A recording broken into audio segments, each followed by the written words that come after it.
wrestling fans, and welcome to Season 2 of The Office Visit, presented by Logan's World TV.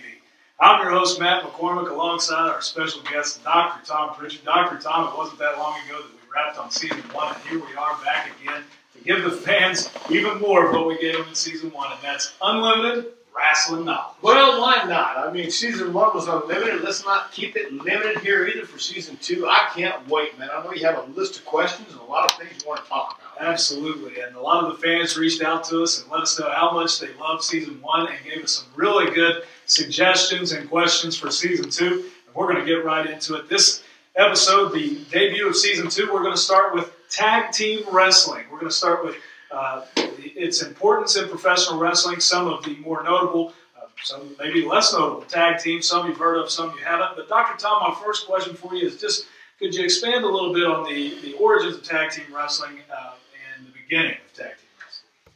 Well, when I first heard about tag team wrestling, it was called an Australian tag team match. It was a new concept. I guess it might have been around in the 30s or 40s of professional wrestling. I'm not sure the exact year, but it was an Australian tag match, new here in the United States, where you had four men facing each other, and you had to tag one. And it was an interesting, exciting concept, which went into 6-man tag team, 4-man tag team, 8-man tag team, I guess.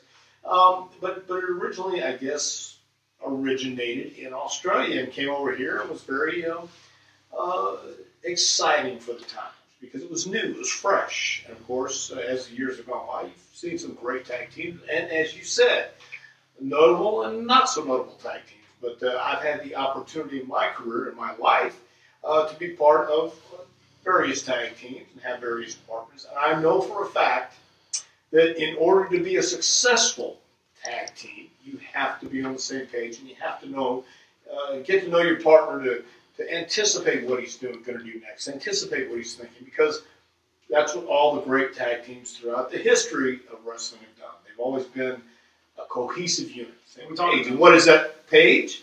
What's the story you're trying to tell? It's about the match. It's about the emotions. It's about getting the reaction from the crowd. It's about having the crowd show up and be emotionally involved in your match.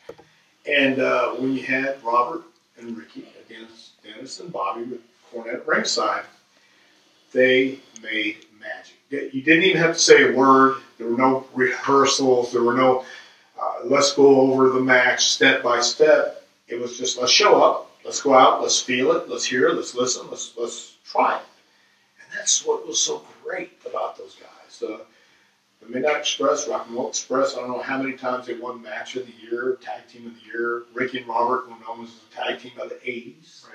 And they're still going strong today. Over 30 years of being a team. I mean, yes, it's a long time, and yes, they're not as young as they once were, but they're still a team, and they're still legendary for what they did. Yeah, and those matches are still being talked about today. Yeah, and people who weren't alive. Well, they're a great study for anybody who wants to watch tag team wrestling. You watch the Midnight Express and Rock and Roll Express. Watch the story being told. Watch the way they laid out the match. Watch the way it unfolded. Watch how it happened. It was impromptu. It was feeling. It wasn't ABC. Actually, heard Jim Cornette describe it. The air traffic controller. Yes. Because Jimmy would have just as much of it low and calling out spots and so forth and so on. Mine will roll it. Well, I know we're going to probably get into this in a couple weeks, but I'll save most of it. But I will say that Jim Cornette is a genius when it comes to not just tag team wrestling, but